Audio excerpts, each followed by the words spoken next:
आजच डाउनलोड करा आणि तुमच्या आवडत्या मालिकांचा आनंद लुटा। रोड्या गार्डन नाही पावलाट। हो दादा, उगा आमच्या घरातल्यांचं नाव काढू नका सा। त्यांच्या विचारांनी तर टेन्शन येतंय आणि सगळं कळायला आम्ही काही मुंबईत जन्माला आलोय वय? आम्ही आज सकाळीच मुंबईत आलोय। आमच्या घरातल्यांना तर माहित बी नाही। निंगे गपकी, यासने काय सांगत बसलीस तू? नाहीतर काय, इथं डोसकं फिरायला लागलंय माझं।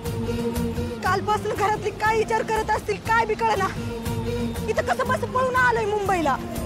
काय तुम्ही दोघं घरातून पळून आले? आओ नाही नाही, ही काय बी बोलते, हिच्याकडे लक्ष नका देऊ। चल की, काय गडबड पडत बस। नाही, कसले कसले लोक येतात मुंबईमध्ये।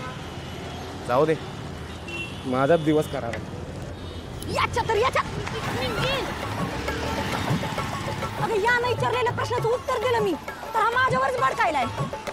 कमळे, मुंबईची माणसं जरा विचित्रच आहे। निंगे जाऊ दे की, आपलाच दिस खराब आहे असं समजायचं।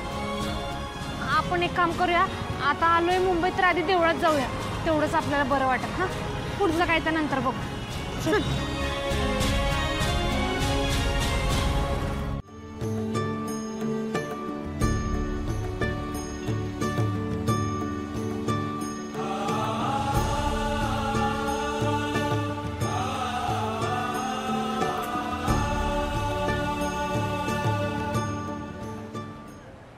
महाराज,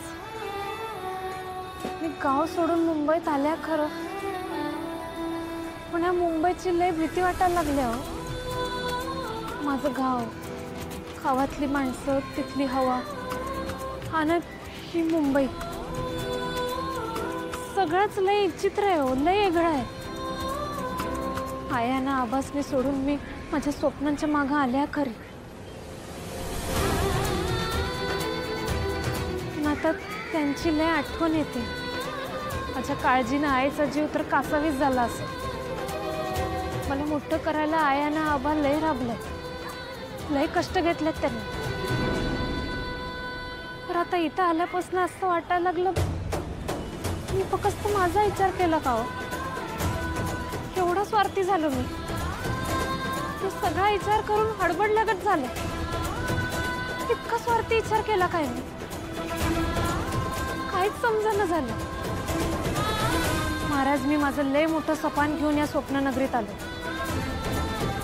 मला इथे लय शिकून माझ्या गावाकडे जाऊन मोठं कॉलेज बांधायचं, म्हणजे माझ्यासारख्या पोरींना तिथे शिकता येईल, स्वतःच्या पायावर उभं राहता येईल।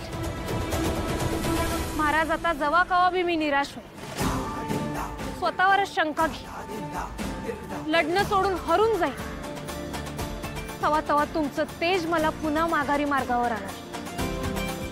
महाराज, शपथ आहे तुमच्या आदर्शाची आणि माझ्या कोल्हापूरच्या मातीची। आता जिंकल्याशिवाय माघार नाही। जय भवानी।